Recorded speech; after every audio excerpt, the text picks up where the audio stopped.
ನಮಸ್ಕಾರ boys and girls, ಇನ್ನೊಂದು ವಿಡಿಯೋಗೆ ಸುಸ್ವಾಗತ. ತುಂಬ ಜನ ಪಾಶಾ ವಿಡಿಯೋ ನೋಡಿ ಕಮೆಂಟ್ ಮಾಡಿದ್ರಿ, ಬ್ರೋ ಇನ್ನೊಂದು ಕಾರ್ ರಿವ್ಯೂನೇ ಬೇಕು ಅಂತ. ನನ್ನ ಮೇಲೆ ಆಣೆ ಇಟ್ಟು ಸೊ ಅಂಥವ್ರಿಗೆ ಅಂತಲೇ ಮತ್ತೊಂದು ಎಕ್ಸ್ಟ್ರಾಡಿನರಿ ಕಾರ್ನ ಎತ್ಕೊಂಡ್ಬಂದಿದ್ದೀನಿ ಇವತ್ತು.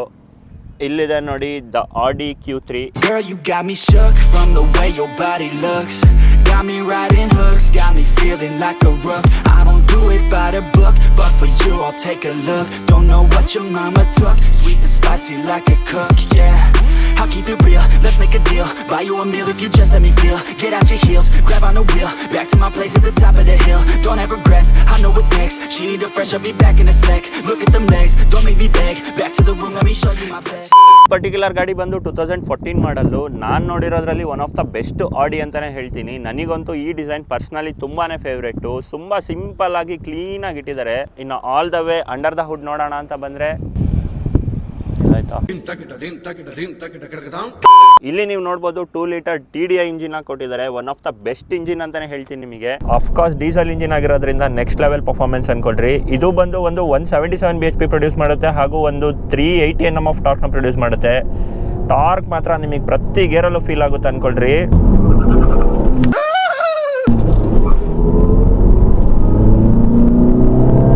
ಇದೇ ಸೇಮ್ ಇಂಜಿನ್ ನಿಮಗೆ ಫೋಕ್ಸ್ ವ್ಯಾಗನ್ ಜೆಟಾದಲ್ಲೂ ಬರೋದು. ಆಲ್ಮೋಸ್ಟ್ ಈ ಆಡಿ ಮತ್ತೆ BMW ಎಲ್ಲ ನಿಮಗೆ ಫೋಕ್ಸ್ ವ್ಯಾಗನ್ ಥರನೇ ಇರುತ್ತೆ. ಜರ್ಮನ್ ಕಾರ್ಸ್ ಎಲ್ಲದೂ ಸಿಮಿಲರ್ ಇರುತ್ತೆ ತುಂಬ. ಈ ಥರ ಆಡಿ BMW ಎಲ್ಲ ನಿಮಗೆ ಪರ್ಫಾರ್ಮೆನ್ಸ್ ಓರಿಯೆಂಟೆಡ್ ಮಾಡಿ ಪರ್ಫಾರ್ಮೆನ್ಸ್ನ ಜಾಸ್ತಿ ಮಾಡ್ತಾರೆ, ಬಟ್ ನಿಮಗೆ on the same point mileage ಕಮ್ಮಿ ಬರುತ್ತೆ. ಬಟ್ ಅದೇ ಫೋಕ್ಸ್ ವ್ಯಾಗನ್ ಕಡೆ ಎಲ್ಲ ಹೋದರೆ ನಿಮಗೆ ಮೈಲೇಜ್ ಓರಿಯೆಂಟೆಡ್ ಇರುತ್ತದು. ಸೊ ಹಾಗಾಗಿ ಅದು ಸ್ವಲ್ಪ ಮೈಲೇಜ್ ಓರಿಯೆಂಟೆಡ್ ಆಗಿರೋದ್ರಿಂದ ಪವರ್ ಸ್ವಲ್ಪ ಕಮ್ಮಿ ಇರುತ್ತೆ ಇದಕ್ಕೆ ಕಂಪೇರ್ ಮಾಡಿದ್ರೆ. But any day forks wagon ಕೂಡ ಯಾವುದೇ ರೀತಿಯಾದ ಪವರ್ ಡ್ರಾಪ್ ಅಂತ ನಾನು ಹೇಳಲ್ಲ, ಯಾಕಂದರೆ ತುಂಬ ಚೆನ್ನಾಗಿದೆ ಅದರಲ್ಲಿ ಪವರು. ಅವ್ರು ಯಾವ ಟೈಮಲ್ಲಿ ಏನು ಮಾತಾಡ್ತಾರೋ ಅವ್ರಿಗೆ ಜ್ಞಾನನೇ ಇಲ್ಲ ಅವ್ರಿಗೆ. ಈ ಆಡಿ ಕಾರ್ಗಳಲ್ಲಿ ಫ್ರಂಟ್ ಲುಕ್ ಮಾತ್ರ ಕ್ರೇಜಿ ಆಗಿರುತ್ತೆ ಅನ್ಕೊಳ್ರಿ. ನೀವು ನೋಡ್ಬೋದು ಏನು ಮ್ಯಾಸಿವ್ ಆಗಿ ಕಾಣುತ್ತೆ ಗ್ರಿಲ್ಸ್. ಅದು ನನಗೆ one of the most favourite design ಅಂತಲೇ ಹೇಳ್ತೀನಿ. ಇನ್ನು ಈ ಕಡೆ ಹೆಡ್ಲೈಟ್ಸ್ ಕಡೆ ಬಂದರೆ ನೀವು ನೋಡ್ಬೋದು DRLಸ್ನ ಕೊಟ್ಟಿದ್ದಾರೆ, ಇನ್ನು ಹ್ಯಾಲೋಜನ್ ಹೆಡ್ಲೈಟ್ಸ್ನ ಕೊಟ್ಟಿದ್ದಾರೆ. ಸಖತ್ ಬ್ರೈಟ್ ಆಗಿದೆ ಅಂತಲೇ ಹೇಳ್ಬೋದು ಇದನ್ನು. ಇನ್ನು ಕೆಳಗಡೆ ಬಂದರೆ ನಿಮಗೆ ಫಾಗ್ ಲ್ಯಾಂಪ್ಸ್ನ ಕೊಟ್ಟಿದ್ದಾರೆ, ಅದು ಕೂಡ ನಿಮಗೆ ಹ್ಯಾಲೋಜನಲ್ಲಿ ಬರುತ್ತೆ. 2015 ಮಾಡಲಾದರೂ ಕೂಡ ನಿಮಗೆ ಎಲ್ಲೂ ಔಟ್ಡೇಟೆಡ್ ಅನ್ಸಲ್ಲ ಗಾಡಿ. ಇದು ನೆವರ್ ಏಜಿಂಗ್ ಅಂತಲೇ ಹೇಳ್ಬೋದು ಈ ಕಾರ್ ಡಿಸೈನ್ನ ನಾನು. ಇಲ್ಲಿ ನೀವು ಹೆಡ್ಲೈಟ್ ಡಿಸೈನ್ ನೋಡ್ಬೋದು ಎಷ್ಟು ಅಗ್ರೆಸಿವ್ ಆಗಿದೆ ಅಂತ. ಇನ್ನು ಈ ಕಡೆ ಬಂದರೆ ನಿಮಗೆ ಅಲಾಯ್ಸ್ ಕೂಡ ನೀವು ನೋಡ್ಬೋದು. ಸಖತ್ ಪ್ರೀಮಿಯಮ್ ಆಗಿ ಕೊಟ್ಟಿದ್ದಾನೆ ಕಾರ್ನ. ಇನ್ನು ಇದು ಬೇಸ್ ವೇರಿಯಂಟ್ ಆಗಿರೋದ್ರಿಂದ ಹೌದು ಇದರಲ್ಲಿ ಸ್ವಲ್ಪ ಫೀಚರ್ಸ್ ಮಿಸ್ಸಿಂಗ್ ಇದೆ. ಆ್ಯಸ್ ನೀವು ನೋಡ್ಬೋದು ಸನ್ ರೂಫ್ ಬರಲ್ಲ ಈ ಕಾರಲ್ಲಿ. ಇನ್ನು ಮ್ಯಾಗ್ವಿಲ್ಸ್ ಕಡೆ ಬಂದರೆ ನಿಮಗೆ ಅದರಲ್ಲೂ ಕೂಡ ಕಾಸ್ಟ್ ಕಟಿಂಗ್ ಆಗಿದೆ. 16 ಇಂಚ್ ಅಲಾಯ್ಸ್ ಕೊಟ್ಟಿದ್ದಾರೆ. ಇನ್ನು ಈ ಕಡೆಗೆ ಬಂದರೆ ಕೀ ಕಡೆ ನೀವು ನೋಡ್ಬೋದು ಆಡಿ ಅಂತ ಇಲ್ಲಿ ಬರೆದಿದೆ. ಇನ್ನು ಇದು ಬಂದು ಫ್ಲಿಪ್ ಕೀ. ನಿಮಗೆ ಇದರಲ್ಲಿ ಬಟನ್ ಸ್ಟಾರ್ಟ್ ಬರಲ್ಲ. ಇನ್ನು ಈ ಬ್ರೇಕ್ ಲೈಟ್ ಡಿಸೈನ್ ಅಂತೂ ನನಗೆ ಸಖತ್ ಇಷ್ಟ ಆಯಿತು ಅಂತಲೇ ಹೇಳ್ತೀನಿ. ಇದು ನೋಡೋಕ್ಕೆ ನಿಮಗೆ ಸೇಮ್ LED ಥರನೇ ಕಾಣುತ್ತೆ, ಬಟ್ ಇದು ಹ್ಯಾಲೋಜನ್ನು ಸಖತ್ ಸ್ಲೀಕಾಗಿ ಕೊಟ್ಟಿದ್ದಾರೆ ಅಂತಲೇ ಹೇಳ್ಬೋದು. ಇನ್ನು ಇಲ್ಲಿ ಬಂದರೆ ನಿಮಗೆ ರಿಫ್ಲೆಕ್ಟರ್ಸ್ನ ಕೊಟ್ಟಿದ್ದಾರೆ, ಅಲ್ಲೇ ನಿಮಗೆ ರಿವರ್ಸ್ ಪಾರ್ಕಿಂಗ್ ಲೈಟ್ ಕೂಡ ಬರುತ್ತೆ. ಇನ್ನು ಇಲ್ಲಿ ನಿಮಗೆ ಡ್ಯುಯಲ್ ಫಂಕ್ಷನಲ್ ಎಕ್ಸಾಸ್ಟ್ನ ಕೊಟ್ಟಿದ್ದಾರೆ. ಈ ಸ್ಪ್ಲಿಟ್ ಎಕ್ಸಾಸ್ಟ್ನ ಇವರು ಈ ಕಡೆ ಕೊಟ್ಟಿದ್ದಾರೆ. ಡ್ಯುಯಲ್ ಎಕ್ಸಾಸ್ಟ್ ಸಖತ್ತಾಗಿ ಕಾಣಿಸ್ತಿತ್ತು ಅಂತ ನನಗೆ ಅನಿಸ್ತು. ಆಲ್ ದ ವೇ ಬೂಟ್ ಕಡೆ ಬಂದರೆ ನಿಮಗೆ ಸಖತ್ ಮ್ಯಾಸಿವ್ ಆಗಿದೆ ಅಂತಲೇ ಹೇಳ್ಬೋದು. ಇಲ್ಲಿ ಸರ್ಪ್ರೈಸಿಂಗ್ಲಿ ನಂದೊಂದು ಶೂ ಇದೆ, ಆಫ್ ರೋಡಿಂಗ್ ಮಾಡಿ ಹೆವಿ ಗಲೀಜಾಗ್ಬಿಟ್ಟಿದೆ. Not this in the video. ಕೊನೆಗೂ ತನ್ನಪ್ಪ ನೀರು. ಎರಡು ಎಷ್ಟೊತ್ತಿಗೆ ಫೋನ್ ಮಾಡಿದ್ದು ನಾನು ಬರ್ತೀನಿಗೆ. ಒಂದು ಅಣ್ಣ ಸ್ನಾನ ಮಾಡ್ಕೊಂಡು ಬಂದಿಯಾನೆ 3:15. ನಿನಗೇನು ಫೋಟೋ ಶೂಟ್ ಮಾಡಿಸ್ತೀನಿ ಅಂತ ಕರ್ಸಿಲ್ಲ ನಾನು ರೆಡಿಯಾಗಿ ಬರೋಕ್ಕೆ. A few moments later. ನಿಮಗೆ ಗ್ರೌಂಡ್ ಕ್ಲಿಯರೆನ್ಸ್ ಕೂಡ ತುಂಬಾ ಚೆನ್ನಾಗಿದೆ ಅಂತಾನೆ ಹೇಳ್ಬೋದು. ಅಫ್ಕೋರ್ಸ್ ಇದು ಒಂದು SUV ಆಗಿರೋದ್ರಿಂದ ಸಕ್ಕತ್ತಾಗಿ ಬರುತ್ತೆ ಗ್ರೌಂಡ್ ಕ್ಲಿಯರೆನ್ಸ್. ನೀವು ಆರಾಮಾಗಿ ಆಫ್ ದ ರೋಡ್ಸ್ ಒಂದು ಬ್ಯಾಡ್ ಟೆರೆನ್ಸ್ನೆಲ್ಲ ಪೀಸಾಗಿ ಹೊಡಿಬೋದು ಈ ಗಾಡಿಲಿ. ಆಯ್ತು. ಆಮೇಲೆ ಇಲ್ಲಿ ನಿಮಗೆ ಇನ್ಸ್ಟ್ರೂಮೆಂಟ್ ಕ್ಲಸ್ಟರ್ನ ನೀವು ನೋಡ್ಬೋದು. ಈ ಕಡೆ ನಿಮಗೆ RPM ತೋರಿಸುತ್ತೆ, ಈ ಕಡೆ ಬಂದರೆ ನಿಮಗೆ ಸ್ಪೀಡ್ ತೋರಿಸುತ್ತೆ. 260 ಅಂತ ಇದರಲ್ಲಿ ಕೊಟ್ಟಿದ್ದಾರೆ, ಬಟ್ ಇದು ಒಂದು ನನ್ನ ಪ್ರಕಾರ ಒಂದು 230 240 ತನಕ ಹೋಗುತ್ತೆ. ಈಸಿಯಾಗಿ ಅಂದರೆ ಒಂದು 200 ತನಕ ಹೋಗುತ್ತೆ ಅಷ್ಟೇ. ಕಾರಲ್ಲಿ ನೀವು ನೋಡ್ಬಿಟ್ಟು ಆಡಿಯೋ ಸಿಸ್ಟಮ್ ಎಲ್ಲಿದೆ ಗುರು ಅಂತ ಸೈಕ್ ಆಗ್ಬೋದು, ಬಟ್ ಇಲ್ಲಿ ನಿಮಗಿದೆ ಆಡಿಯೋ ಸಿಸ್ಟಮ್. ಸಕ್ಕತ್ತಾಗಿದೆ ಅಲ್ಲ.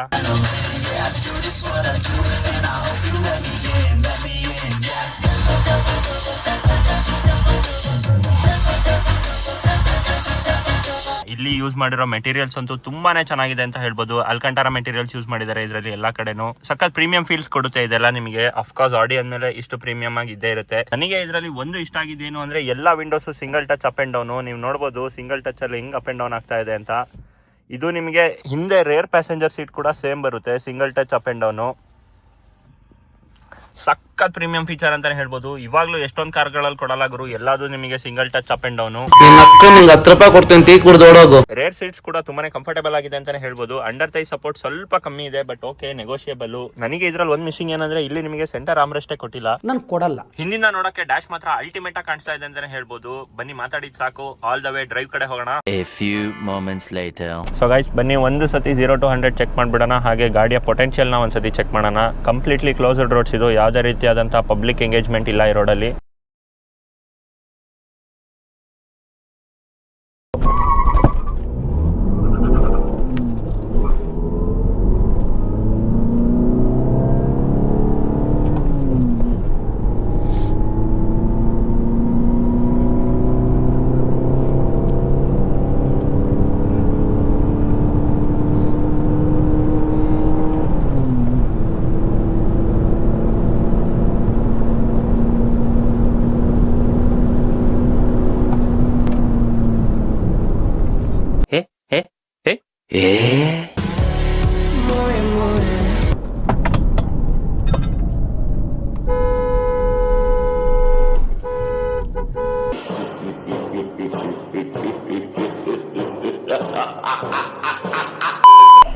ಹಿಂಗೆ ಸಲ್ಮಾನ್ ಖಾನ್ ಆರಿಸ್ಬೇಡ ಅಂತ ಹಿಂಗೆ ಟ್ರಾಕ್ಷನ್ ಕಂಟ್ರೋಲ್ ಆನ್ ಮಾಡ್ಕೊಳೋಣ. ಆಫ್ ಇದ್ರೇನೆ ಮಜಾ, ಒತ್ತಿಡ್ಕೊಬೇಕು. ಸೊ ಅಗೈನ್ ಮತ್ತೆ ಬನ್ನಿ ಇನ್ನೊಂದ್ಸತಿ ಟೆಸ್ಟ್ ಮಾಡೋಣ. ಲಾಸ್ಟ್ ಟೆಸ್ಟ್ ಫೇಲ್ ಆಯಿತು.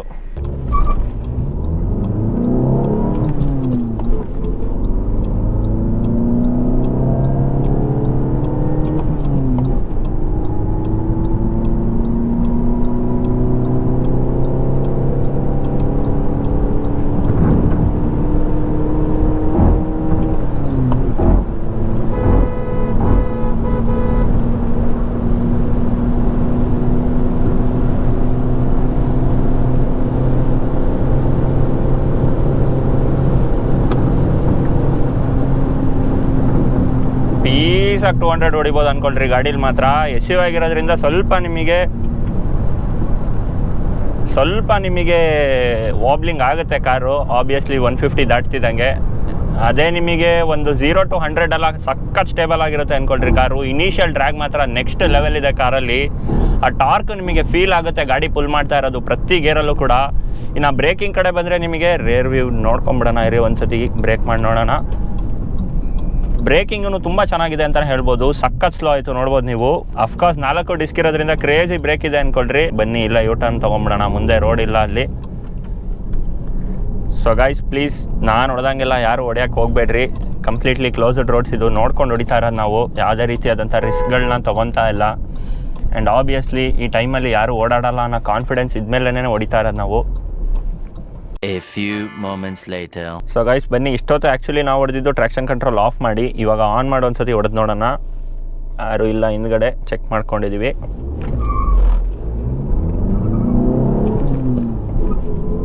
ಟ್ರಾಕ್ಷನ್ ಕಂಟ್ರೋಲ್ ಮಾತ್ರ ಕ್ರೇಜಿಯಾಗಿ ವರ್ಕ್ ಆಗ್ತಿದೆ ಅಂದ್ಕೊಳ್ರಿ. ಆ ಇನಿಷಿಯಲ್ ಗ್ರಂಟು ನಿಮಗೆ ಇಂಜಿನಲ್ಲಿ ಸಕ್ಕತ್ತಾಗಿ ಫೀಲ್ ಆಗುತ್ತೆ. 0 to 100 ಮಾತ್ರ ಕ್ರೇಜಿ ನುಗ್ಗುತ್ತೆ ಅಂದ್ಕೊಳ್ರಿ.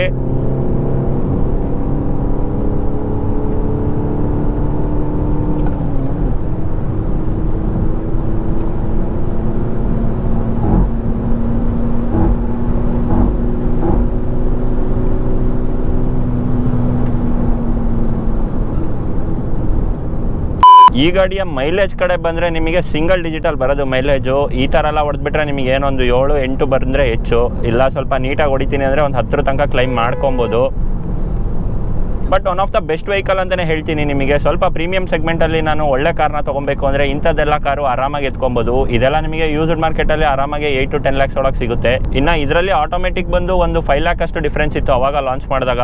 ಅದು ನಿಮಗೆ ಆಟೋಮೆಟಿಕ್ ಆದರೂ ಕೂಡ ನಿಮಗೆ ಪೆಡಲ್ ಶಿಫ್ಟರ್ಸ್ನ ಕೊಟ್ಟಿರಲಿಲ್ಲ. ಸೊ ನನ್ನ ಕೇಳಿದ್ರೆ ಮ್ಯಾನ್ಯಲೇ ಬೆಟರ್ ಅಂತ ಹೇಳ್ತೀನಿ. ಯಾಕಂದರೆ ಸಿಟಿ ಡ್ರೈವ್ಸಿಗೆ ಹೌದು ನಿಮಗೆ ಆಟೋಮೆಟಿಕ್ ಇದ್ದರೆ ಒಳ್ಳೆಯದೇ, ಬಟ್ ಇದು ಕೊಡೋ ಮೈಲೇಜಿಗೆ ನೀವು ಆಟೋಮೆಟಿಕ್ ಏನಾರು ತೊಗೊಂಡ್ಬಿಟ್ರೆ ಇರೋ ಮೈಲೇಜು ಬರೋಲ್ಲ. ಇನ್ನೂ ನಮಗೆಲ್ಲ ಗೊತ್ತಾಗೋಯ್ತು. ಇನ್ನು ನಿಮಗೆ 80 ಕ್ರೂಸ್ ಮಾಡ್ತೀರಾ ಅಂದರೂ ನೋಡಿ 6th ಗೇರಿಗೆ ಹಾಕ್ಕೊಂಡು ಪೀಸಾಗಿ ಕ್ರೂಸ್ ಮಾಡ್ಬೋದು. ನಿಮಗೆ ಲೋ ಎಂಡಲ್ಲೂ ಟಾರ್ಕ್ ಹಂಗೇನೆ ಫೀಲ್ ಆಗುತ್ತೆ. ಸಖತ್ ಪವರ್ ಇದೆ ಅಂತಲೇ ಹೇಳ್ಬೋದು. ಪವರ್ ಅನ್ನೋದಕ್ಕಿಂತನೂ ನಿಮಗೆ ಡೀಸೆಂಟ್ ಅಮೌಂಟ್ ಆಫ್ ಪವರ್ ಇದೆ ಅಂತ ಹೇಳ್ತೀನಿ ನಾನು. ನಮ್ಮ ಇಂಡಿಯನ್ ರೋಡ್ಸಿಗೆ ಎಷ್ಟು ಪವರ್ ಬೇಕೋ ಅಷ್ಟು ಸಕ್ಕತ್ತಾಗಿ ಕೊಟ್ಟಿದ್ದಾರೆ. AC ಆನ್ ಮಾಡ್ಕೊಳ್ಳೋಣ, ಕಿತ್ಕೊಂಡು ಹೋಗಂಗೆ ಶೆಕೆ ಆಗ್ತೈತೆ. ಸೊ ಈ ಥರ ಕಾರ್ನೆಲ್ಲ ನೀವು ತೊಗೊತ ನಾನು ಅವಾಗಲೇ ನಿಮಗೆ ಹೇಳ್ದಂಗೆ ಸ್ವಲ್ಪ ನೀವು ಬಡ್ಜೆಟ್ ಮೇಂಟೈನ್ ಮಾಡೋಕ್ಕಾಗತ್ತೆ, ನಾನು ಸುಮ್ಮನೆ ಕಾರಿಗೆ ಇನ್ವೆಸ್ಟ್ ಮಾಡಿಬಿಟ್ಟೆ ಆಮೇಲೆ ನನಗೇನು ಖರ್ಚೆ ಬರಬಾರ್ದು ಕಾರು ಅಂದರೆ ಈ ಥರ ಕಾರ್ಗಳನ್ನ ಸೆಕೆಂಡ್ ಹ್ಯಾಂಡ್ ಮಾರ್ಕೆಟಲ್ಲಿ BMW, ಬೆಂಜು, ಆಡಿ ದಯವಿಟ್ಟು ಮುಟ್ಟಕ್ಕೋಗ್ಬಿಡಿ ಇವೆಲ್ಲ. ಯಾಕಂದರೆ ಒಂದು ಸತಿ ನಿಮಗೆ ತೊಗೊಳೋದಷ್ಟೇ ಅಲ್ಲ, ಗಾಡಿನ ತೊಗೊಂಡ್ಮೇಲೆ ಸಾಕೋಕ್ಕೂ ಕೂಡ ಅಷ್ಟೇ ಖರ್ಚು ಬರುತ್ತೆ. ತೊಗೊಳೋವಾಗ ನಿಮಗೇನು 10 lakhs ಎಲ್ಲ ದೊಡ್ಡ ಅಮೌಂಟ್ ಅನ್ಸಲ್ಲ. 10 lakhಿಗೆ ಆಡಿ ಸಿಗ್ತಾ ಇದೆ, BMW ಸಿಗ್ತಾ ಇದೆ, ಬೆಂಜ್ ಸಿಗ್ತಾ ಇದೆ ಅಂತ ತೊಗೊಂಡ್ಬಿಡ್ತೀರಾ. ಚಾನ್ಸೇ ಇಲ್ಲ, ಸುಮ್ಮನೆ ಚೂತ್ಯ ಮಾಡೋಕ್ಕೇನು ಹೇಳಿರ್ತಾನೆ ಅವನು. ಗಾಯ್ಸ್, ಈ ವಿಡಿಯೋ ನಿಮ್ಮೆಲ್ಲರಿಗೂ ಇಷ್ಟ ಆಗಿದೆ ಅಂತ ಅನ್ಕೊಂತೀನಿ. ಇಷ್ಟ ಆಗಿದ್ರೆ ಲೈಕ್ ಮಾಡ್ರಿ, ಇಲ್ಲ ಅಂದರೆ ಡಿಸ್ಲೈಕ್ ಮಾಡ್ರಿ. ಇದೇ ಥರ ಇನ್ನೊಂದು ಅಮೇಝಿಂಗ್ ಕಾರ್ ಜೊತೆ ಇನ್ನೊಂದು ವಿಡಿಯೋದಲ್ಲಿ ಸಿಗ್ತೀನಿ. ಅಲ್ಲಿವರೆಗೂ ಟೇಕ್ ಕೇರ್. ಓಕೆ, ಬಾಯ್ ಗಾ.